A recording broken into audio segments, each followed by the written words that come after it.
1st January 1962. My darling Teresa, Happy New Year, my dearest. It seems we are fated from the very start to be apart, to write letters to each other from a distance. Who knew, when we met 16 years ago, that one of us would betray the other, that both of us would spend time in jail, and would still be in love with each other despite what you and I have been through. Now, as I look through the letters that we have written to each other, I realize that love letters are not always letters filled with the words of love and romance. Very often they are just filled with everyday things. Things like surprise, loneliness, anger, boredom, betrayal, longing, yes, even complaints. Great love affairs are very strange. When you realize how deeply you are in love with each other, right there, at the end of the journey, while you're traveling, and usually too busy to notice, life can be so distracting.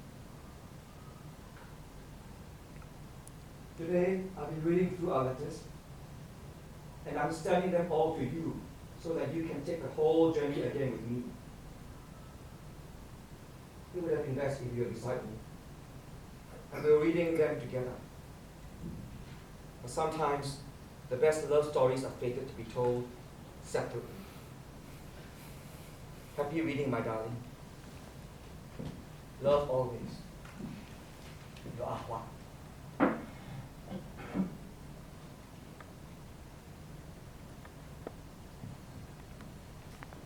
16th February 1946. My dearest husband-to-be Ahmad, you must be surprised to hear from me. Not many women write to their husbands-to-be before their arranged marriages. However, I thought you might as well get used to having a confident, educated woman with a mind of her own. I want to be honest and direct with you, and I hope you will be so with me. That is, after all, what a good marriage is supposed to be, isn't it? My mom, of course, thinks otherwise. She thinks that a good marriage is all about quiet endurance on part of a woman. Very old-fashioned. That's why I'm writing to you without her knowledge. Now, a few things about me that the matchmaker conveniently left out as she was only too keen to make a quick commission. Anyway, I have decided to come clean, as I truly believe that a good marriage should not begin with all these deep, dark secrets.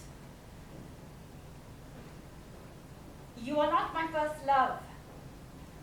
Prior to the war, I was engaged to be married to the son of the robber king of Perak. He was charming, and I truly loved him. Briefly separated because of the war, we were planning to get married soon after. However, when the war ended, I received a letter to say that he was calling off our engagement. His new bride-to-be was this coarse and ugly girl who comes with this massive inheritance that somehow survived the war. My family had lost our fortune during the war, so I guess I looked a little less beautiful without all that money. To justify calling off our engagement, he spread this horrible rumor that I had been ruined in the war. And I waited 7 years for this cad. I was no longer, as Grandma puts it, no more spring chicken, I was truly devastated. That is, until you came along. You were older than I expected, not as tall as I would have liked, but then again, you were kind and helpful and sweet. And best of all, You are educated, or at least you can write. I was very happy and thankful until this morning. Our family received a visit this morning, not just from your first, but also your second wife. And they came with the sole purpose of checking me out. Also, your two noisy and uneducated wives.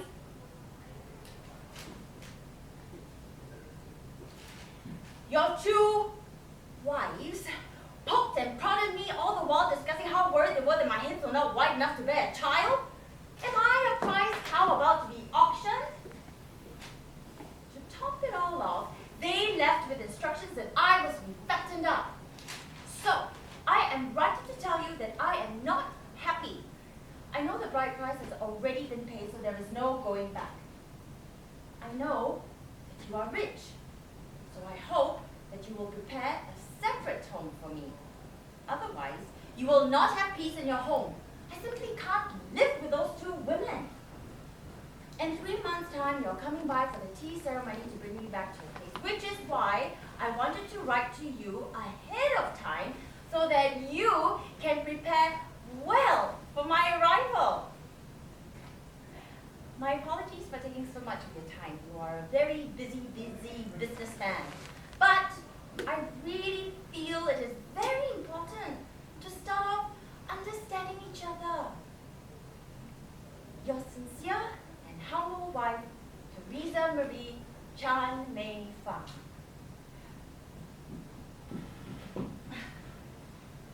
P.S.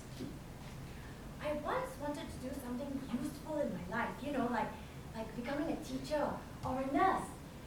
Make a difference to the people around me. I guess a career is out of the question for your wives. Just thought I'd mention it to see how you feel about it.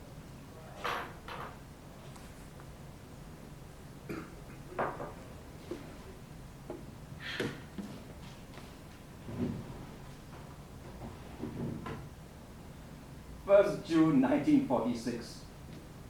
To my newest wife, Teresa. The first letter is very long, like your name. Usually the business letters I receive are short, to the point. First of all, I'm glad you want to be direct and honest. I'm a businessman, so that is what I am. Direct and no nonsense. Don't like to waste time. Second, you say you have a mind of your own. Yeah, all women have their own mind. But I'm not afraid. Oh, I would not marry 10 women. Oh yeah, I think by now, eldest wife, your eldest sister from now on, would have settled you in. Have you met your 9 other sisters yet? My advice is, be good to them. Don't make them angry. You don't want them to gang up on you while I'm away traveling. Believe me. Oh, I am glad I'm not your first love. You are also not my first. You are number 10. But you are the first educated one I married. Not that education is so important, doesn't make women more beautiful. Just make them like to argue and quarrel more. But don't worry, I will still look after you, even though you're not as pretty as wife number 4, number 6, or number 7. And don't be angry, Ho. You want me to be direct, honest, so I tell you that. Oh, since you want to be direct and honest, I think no need to write to me every month, You have my 18 children to teach now, so you will not have much free time. Write once in 6 months will do. Honestly, I do not have much time to read love letters. Just give me a report of how my family is doing while I'm away, since the other women don't know how to write.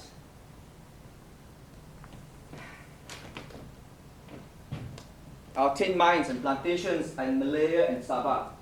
So sometimes I can be away 6 months, sometimes 1 year. Depends. News from home is always good. But the letters take a long time to arrive. Mines and plantations very ulu one. So you have to be very patient for my reply. Sometimes travel for weeks or so, got no post office. Yes, you can have a house on your own. There are many houses on the road we live in that is named after my father. They all belong to me now.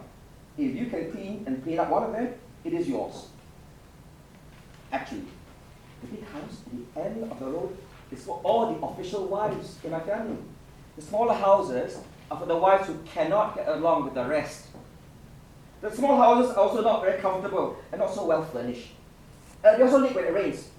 But if you insist, there's nothing I can do to stop you. After all, you are educated and have your own mind. I will not try to change you. Your loving husband, Ahwan. P.S.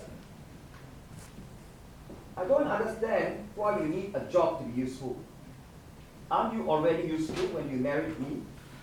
You'll bear more children for me and help me look after my big family.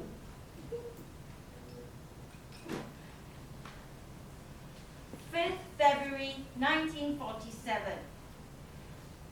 Dear Ahwat, 6 months.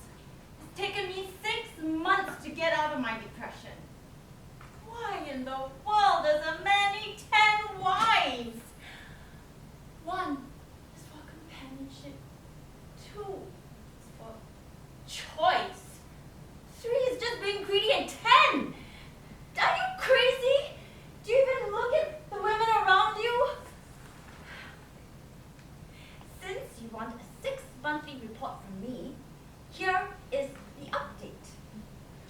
First sister looks like a ghost. Her face is like a mask, one that has lost all hope. In truth, I feel she just gives up with each new wife that you take in. I saw this in her eyes as she prepared me to join your household. Sister 2 just eats and eats and eats. She's bigger than the fat sow in our garden. Sister 3 and 4 just gossip, gets everyone quarreling. Sister 5 chants her Buddhist mantras to drown out all the sound. And Sister 6 sings, no, shrieks, Chinese love songs from the second floor window to drown out the mahjong games. Sister 7 flirts with any man she sees who pays some attention. Sister 8 and 9 picks fights and swears like prostitutes.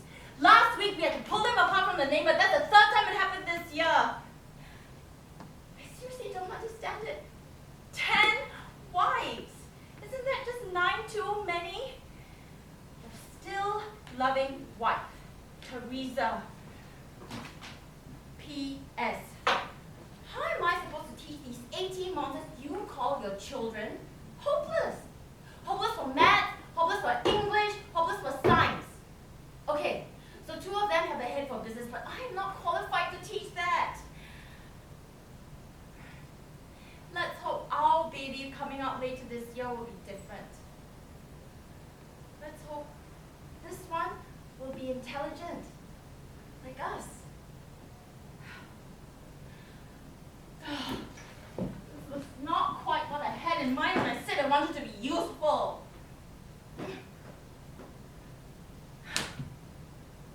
28 June 1947. To my educated wife. Your last letter made me so angry.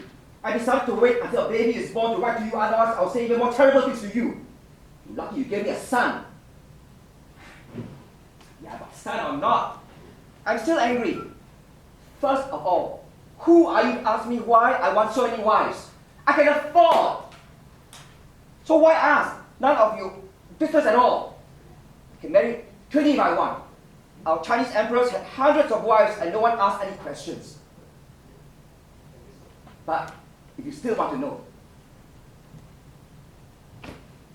then maybe I want 1 wife for each night of the week.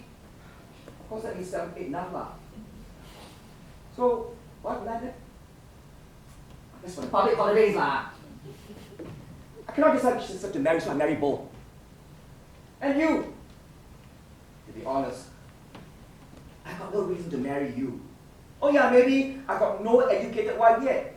Just like collecting stamps. Must have the one that no one else in the neighborhood have. But I'm not angry because you ask so many questions. I'm angry because you do not listen carefully to what I say. I ask you to get to know your sisters and be good to them. But you do not even try. You know why first sister is so unhappy? Because our first child drowned in the well while she was cooking. After that, she cannot have children already. She thinks heaven cursed her for being a bad mother. That's why she's so sad. Second sister eats so much because the stepmother nearly starved her to death. I do not mind that she's so fat because her heart is so big. That's kinder than yours. Third and fourth sister were always beaten by their stepfather. It's not their fault. Their tongues are sharp, but their hearts are soft. Sixth sister sings to forget the husband who sold her to a sing-song house where she had to entertain men. And seventh sister was sold to a gambling den when her father lost all the family's money. She gambles to get revenge on the men. If you bother to ask her, you will realize that she earns more money than you can ever earn in a lifetime. And Sister 8 and 9 cursed like prostitutes because they were brought up in a brothel. It's also not their fault. But you know that when my business was in trouble, they were the first ones to help me out. You criticize all of them. Do you know that you're criticizing me? I'm the husband too. I know you think I must be desperate to take in all these women who no other men would want. But don't forget, even with all your education and high-class behavior, you're not different from them.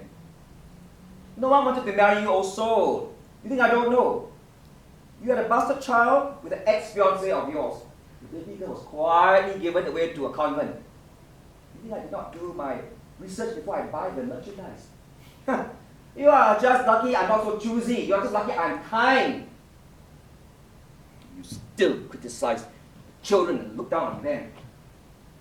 Don't forget, they are my children too, and they will be the brothers and sisters of your child, no matter how much you look down on them. So instead of kicking them further down, why don't you help them up? Why don't you help your family like a good wife should, instead of talking bad about them?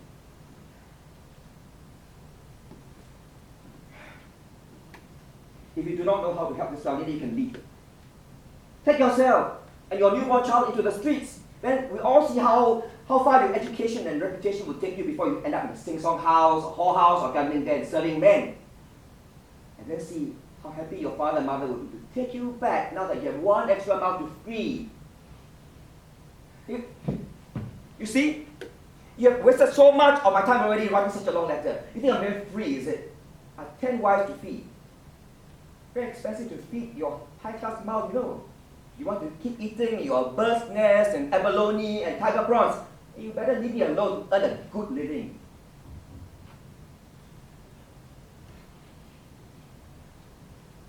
Mine is still a mess. I'll have to hear for another 6 months to a year before it's running on its own. There's so many problems now. I don't need you to add some more. Do not